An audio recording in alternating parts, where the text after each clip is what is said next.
Halo guys, kembali lagi dengan gue Kuru guys. Di sini mari kita ngomongin karakter Elizabeth yang ada di novel Kage no Chuchirokusa yang juga dijuluki sebagai sang ratu vampir. Seperti apa sih kisah masa lalunya dan seberapa mengerikan kekuatannya? Jadi tepatnya ribuan tahun yang lalu, pada saat bangsa vampir masih menjadi sang penguasa malam, saat itu Elizabeth sudah dikenal sebagai leluhur terkuat dari banyaknya leluhur vampir yang ada di dunia itu. Ya, di zaman itu merupakan masa-masa keemasan bangsa vampir di mana mereka masih menjadi sang penguasa malam dan bahkan rasa lain seperti manusia hanya dianggap sebagai hewan ternak oleh mereka. Karena kekuatan mereka memang cukup mengerikan dan para manusia di zaman itu cuma jadi makanan bagi para vampir. Tentunya mereka juga punya wilayah kekuasaannya masing-masing dan bahkan tidak sedikit dari mereka yang sampai menguasai negara manusia atau menjadi raja di sana. Jadi ya ibaratnya di zaman itu manusia nggak punya kekuatan untuk menentang ataupun melawan kekuasaan para vampir. Namun walaupun Elizabeth merupakan salah satu leluhur dan bahkan menjadi yang terkuat, dia sendiri sangat menentang adanya gagasan berburu secara berlebihan dan bahkan sangat membencinya. Jadi kalau mau berburu manusia ya secukupnya aja dan jangan sampai membunuh mereka terlalu banyak. Malahan kalau bisa jika manusia itu nggak melakukan perlawanan jangan sampai dibunuh. Karena yang dibutuhkan para vampir untuk bisa bertahan hidup kan cuma darah mereka aja dan sebenarnya nggak harus membunuh mereka yang bisa diajak bekerja sama. Nah tentunya karena prinsip hidup seperti itu, Ellie selalu dibenci oleh para leluhur vampir lainnya dan bawahan yang dia punya juga nggak terlalu banyak. Karena kan tidak banyak dari mereka yang mau menggunakan cara hidup seperti itu. Walaupun nggak ada juga yang berani cari masalah ataupun menantang Elizabeth bertarung. Jadi walaupun seorang vampir dan bahkan merupakan leluhur yang paling kuat, namun Elizabeth dan para bawahannya itu bisa bersahabat dengan para manusia. Lalu seiring berjalannya waktu, zaman keemasan para vampir dari satu masa ke masa lainnya mulai mengalami perubahan. Dan bahkan berubah menjadi zaman kegelapan bagi mereka. Karena perlahan para manusia mulai melakukan perlawanan dan mulai bisa memanfaatkan kelemahan para vampir untuk menghancurkan mereka satu persatu. Soalnya para vampir kan gak akan mampu bertahan dari kekuatan sinar matahari dan mereka gak akan mampu bertarung di bawah sinar matahari secara langsung. Apalagi kekuatan mereka bakal sangat melemah jika tidak meminum darah manusia untuk waktu yang cukup lama. Walaupun ya pada masa itu manusia memang menggunakan segala cara untuk bisa melenyapkan para vampir. Dari mulai menggunakan racun atau menyerang wilayah mereka di siang hari dan banyak lagi yang lainnya. Intinya saat itu kekuasaan para vampir mulai runtuh dan bahkan gantian mereka yang saat itu mulai diburu oleh para manusia. Nah di masa itulah jumlah ras vampir mulai sangat berkurang dan bahkan mendekati kepunahan.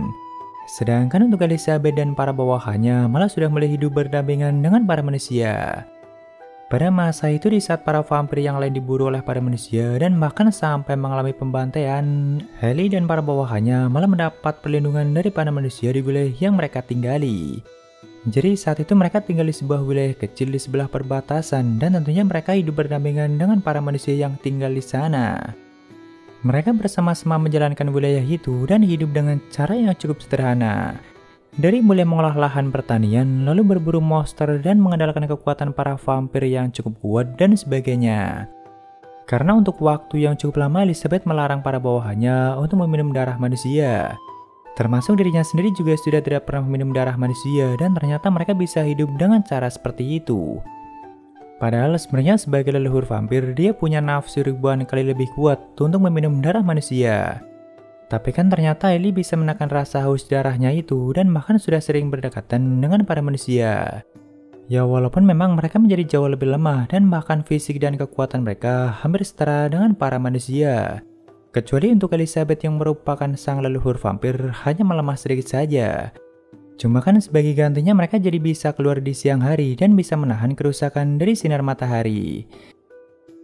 Saat itu Ellie memang bertujuan untuk menciptakan utopianya sendiri dan membelinya dari wilayah kecil itu atau dia menyebutnya sebagai tanah peristirahatan.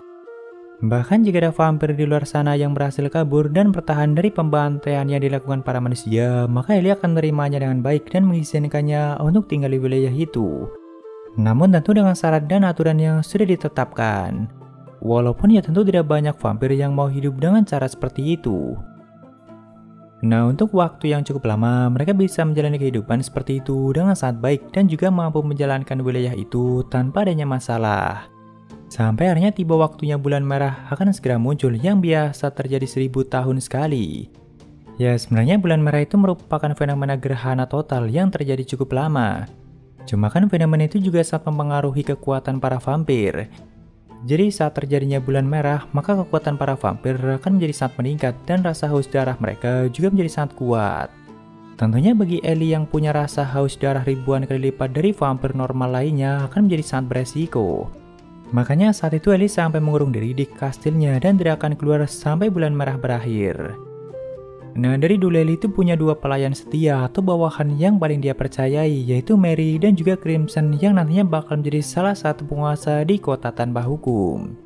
Jadi saat itu mereka berdua saling bergantian untuk mengantarkan makanan untuk Elizabeth yang sedang mengurung diri di kamarnya. Nah, pada saat giliran Crimson yang mengantarkan makanan dan minuman untuk Ellie, dia malah diam-diam mencampurkan darah manusia pada makanan dan minuman itu. Otomatis Elizabeth yang sudah sangat lama tidak meminum darah manusia mulai kehilangan kendali dan kekuatannya juga menjadi sangat meningkat atau kembali pada kondisi primanya. Apalagi bulan merah sedang terjadi dan hal itu sangat mempengaruhi kesadaran Ellie sendiri. Akhirnya di malam itu Ellie yang tidak lagi mampu mengontrol dirinya mulai mengamuk dan membantai para manusia yang selama ini sangat dia lindungi. Bahkan hanya dalam 3 hari 3 malam dia sampai menghancurkan 3 negara manusia dan membantai siapapun yang ada di sana. Termasuk wilayah kecil yang dia harapkan bisa menjadi tanah peristirahatan. Tentunya Crimson dan para bawahannya juga ikut melakukan hal itu dan memanfaatkan Elizabeth yang sedang kehilangan kendali. Jadi sang ratu darah yang mampu menghancurkan 3 negara hanya dalam 3 malam bukan hanya sekedar rumor belaka, melainkan memang benar-benar terjadi ribuan tahun yang lalu. Nah, tentunya Mary yang dari awal saat mendukung impian Ellie saat itu berusaha keras untuk bisa menghentikannya.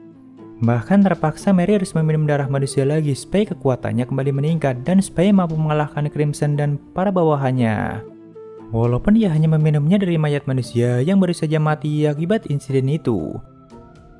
Akhirnya setelah beberapa lama Mary pun berhasil menemukan Ellie dan bahkan berhasil untuk menghentikannya dengan cara menusuk bagian jantungnya.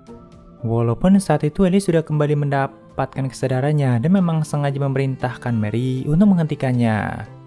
Itu pun setelah lewat 3 hari 3 malam dan semuanya sudah terlanjur dihancurkan akibat amukan Elizabeth yang sangat mengerikan.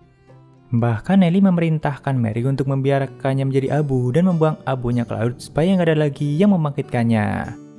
Karena ya impian yang selama ini dia yakini bisa terwujud ternyata nggak mungkin bisa digapai dan semuanya sudah lenyap hanya dalam waktu 3 hari 3 malam. Tapi kan sayangnya tusukan yang Mary berikan malah meleset dari bagian vitalnya dan itu hanya membuat Ellie mengalami tidur yang sangat panjang. Ya sebenarnya saat itu Mary bisa aja melenyapkan Elizabeth dan membuang abunya ke laut sesuai dengan apa yang Ellie perintahkan. Cuma kan Mary nggak sanggup untuk mengambil pilihan itu dan nggak mau kehilangan tuan yang sangat dia sayangi. Akhirnya Mary pun memasukkan tubuh Ellie ke sebuah peti mati dan menyimpannya di tempat yang sangat aman, supaya nggak ada lagi orang yang berusaha untuk membangkitkannya. Sejak saat itu, Mary pun terus menjaga tubuh Ellie dan juga sambil menjalani hidup sesuai dengan apa yang tuannya inginkan.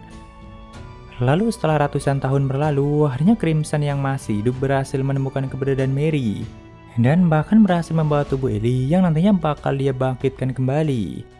Karena kan saat itu Mary sudah tidak lagi meminum darah manusia dan otomatis kekuatannya sudah sangat menurun. Makanya Crimson dan para bawahannya berhasil untuk mengalahkannya. Walaupun untungnya saat itu Mary berhasil untuk bertahan hidup dan terus bersembunyi untuk waktu yang cukup lama, sambil berusaha untuk merebut kembali tubuh Elizabeth yang saat itu sudah dibawa ke kota tanpa hukum. Karena Crimson sendiri sudah menjadi salah satu penguasa di sana. Lalu setelah beberapa tahun berlalu, Crimson pun akhirnya berhasil membangkitkan Elizabeth kembali. Tepatnya di malam bulan merah yang saat itu muncul secara sempurna. Walaupun saat baru dibangkitkan Ellie masih kehilangan kendali dan seperti sebelumnya dia hanya bisa mengamuk dan menyerang siapapun yang dia lihat. Namun tentunya dengan salah satu varian atomiknya, Chit berhasil untuk mengalahkannya dan juga berhasil mengembalikan Elizabeth ke kondisi normalnya. Walaupun ya tentu setelah mengalami pertarungan yang sangat epik. Bahkan Beta, Mary, Rose, Claire yang sudah menggunakan kekuatan Aurora, lalu anggota Shadow Guardian lainnya, dan dua penguasa kota tanpa hukum yaitu Yukime dan Juggernaut tidak mampu untuk mengalahkan Elizabeth yang saat itu dalam kondisi primanya. Sebelum akhirnya Shadow datang dan mengalahkannya dengan teknik I.M. Atomiknya. Termasuk Crimson dan para bawahannya juga berhasil dibantai pada malam itu. Setelah berhasil diselamatkan malam itu, kan akhirnya Ellie bisa bersama kembali dengan Mary yang merupakan pelayan paling setianya. Nah, sebelum pergi entah kemana, saat itu mereka sempat mengatakan bakal memulai semuanya dari awal untuk menciptakan kembali tanah peristirahatan. Namun sayangnya sejauh ini belum ditunjukkan lagi bagaimana nasib dan kabar mereka di novelnya. Hanya di spin-off manganya mereka sempat ditunjukkan kembali dan saat itu mereka sedang ada di kota Midgar. Bahkan Claire sempat bertemu dengan Mary di kota itu, walaupun yaitu cuma spin-off manganya aja. Sebenarnya masih ada beberapa misteri mengenai bangsa vampir yang sejauh ini belum dijelaskan di novelnya. Seperti mengenai asal-usul mereka dan apakah di masa ini mereka sudah punah sepenuhnya selain Mary dan Elizabeth. Lalu apa hubungannya bangsa vampir dengan kutukan Diabolos? Karena di malam itu saat Beta terkena darah Elizabeth, dia sempat mengatakan kalau ini sangat mirip dengan gejala kerasukan iblis. Soalnya darah Ellie yang mengenai tubuh Beta sampai memicu kerasukan itu. Dan bahkan Eta saat menginginkan darah Elizabeth sebagai sampel penelitiannya. Lalu mengenai seberapa kuat Elizabeth, tentunya dia sangat kuat dan mungkin lebih kuat dari 7 anggota utama. Ya kecuali kalau untuk Nona Alpha dan Delta mungkin masih mampu untuk mengimbanginya. Kalau Ellie tidak dalam kondisi terkuatnya atau bukan di malam bulan merah. Soalnya Beta yang bertarung bersama beberapa orang kuat aja masih nggak mampu untuk mengalahkannya dan mereka sampai dibuat kewalahan. Bahkan Beta sempat mengatakan kalau kekuatan Ellie hampir sebanding dengan kekuatan Shadow dan hanya Shadow yang mampu mengalahkannya. Karena kan mungkin selama ini Beta belum pernah melihat Cid mengeluarkan seluruh kekuatannya. Walaupun memang saat itu Ellie sampai membuat Cid bertarung dengan sedikit serius. Ya dia merupakan salah satu orang yang bisa membuat Cid bertarung dengan sedikit serius dan mungkin malah satu-satunya sejauh ini. Karena melawan para petinggi sekte dan juga Ragnarok yang katanya salah satu iblis dari dunia bawah aja Cid masih main-main dan sama sekali belum serius. Sebagai sang leluhur vampir, tentunya Ellie punya kekuatan fisik yang sangat tinggi dan juga kemampuan regenerasi yang super cepat. Bahkan serangan dari pedang slime yang Beta gunakan aja bisa dia tangkis menggunakan tangan kosong tanpa lecet sedikit pun. Semua indera dan insting yang dia miliki juga ribuan kali lebih kuat dari vampir normal lainnya.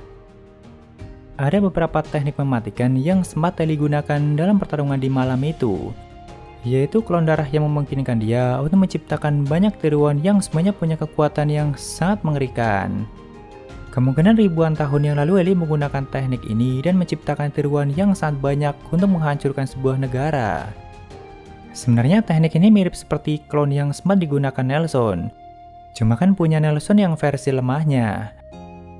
Lalu berikutnya yaitu kabut merah darah. Dengan teknik ini dia mampu merubah tubuhnya menjadi kabut dan juga sebaliknya. Jadi Ellie bisa menghindari serangan dengan cukup mudah sekaligus memberikan kerusakan yang sangat brutal pada musuhnya. Karena dia bisa muncul di mana saja asalkan masih dalam jangkauan kabut darahnya. Ya mungkin beberapa dari kalian ada yang berpikir kalau teknik ini sangat mirip seperti teknik terkuatnya Alpha.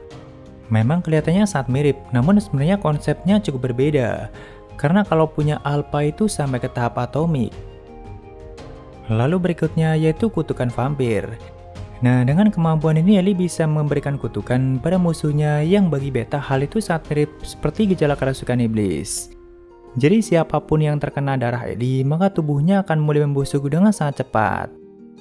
Dengan kemampuan ini dia juga bisa mengubah orang lain menjadi vampir ataupun familiarnya sendiri. Lalu yang terakhir yaitu cambuk dan juga panah darah. Ya dengan teknik ini dia bisa menciptakan banyak cambuk dan juga serangan panah yang dia buat dengan menggunakan darahnya sendiri. Bahkan kecepatan dari serangan cambuk dan panah darahnya ada di tingkatan yang sangat tinggi dan semua serangannya itu juga bisa memberikan kutukan pada musuhnya.